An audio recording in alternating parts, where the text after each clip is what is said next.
pompier décédé, sans préciser que cela est étranger aux violences actuelles. La députée LFI Nadège Agon-Mongolie, fille de ce ménage, s'indigne auprès du garde des Sceaux contre les probables sanctions parentales. Aujourd'hui encore, que leur promettez-vous? Une justice expéditive pour leur fils qui n'aurait pas rien et qui abîme les vies. Et pour ses parents, vous gérez bien des sanctions. En somme, les vieilles recettes de l'extrême droite. Ce discours est absolument surréaliste. Vous injuriez toutes les femmes en ménage qui ont bien élevé leurs enfants, en particulier la mienne. Vous êtes la France incendiaire. Incendiaire! Beaucoup d'animations de part et d'autre, mais toujours aucun diagnostic partagé sur cette semaine de révolte dans les quartiers. Laurence Perron avec Jérémy Tuile à l'Assemblée nationale, la première ministre qui n'est pas la seule à s'en prendre à la France insoumise. Fabien Roussel, le patron des communistes, se désolidarise lui aussi des propos de Jean-Luc Mélenchon qui a refusé d'appeler au calme dans ses premiers tweets après le début des émeutes. Sur le terrain, l'accalmie va-t-elle durer? Emmanuel Macron veut croire que l'on a passé le pic des violences, mais reste prudent sur la suite.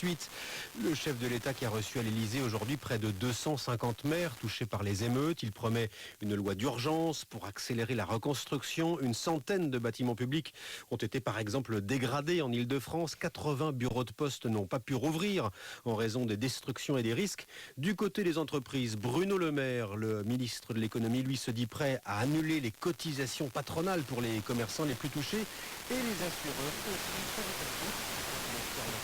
Bonsoir. Alors quel est le dispositif de soutien envisagé? Eh bien déjà les commerçants auront plus de temps qu'à l'accoutumée pour déclarer leur sinistre et pour ce faire, la présidente de France Assureurs, Florence Lussmann, tient d'ailleurs avant tout à rappeler la procédure.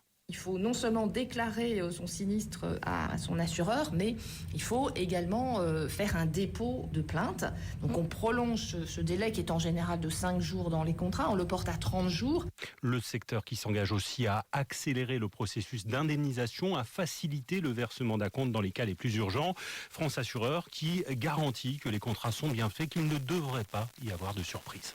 Pour ce qui est des commerces et des immeubles, les dommages sont couverts par la garantie émeute et mouvement populaire. Et c'est une garantie qui figure dans la quasi-totalité des contrats. Toutefois, le montant d'indemnisation dépend quand même, précise-t-elle, des garanties souscrites. Le meilleur conseil étant de se rapprocher de son assureur. Ils étaient 5800 assurés à l'avoir déjà fait ce matin, chiffre qui va gonfler encore les jours qui viennent. Moi, j'ai pas de remontée heure par heure, donc je reste sur 5800, presque 6000.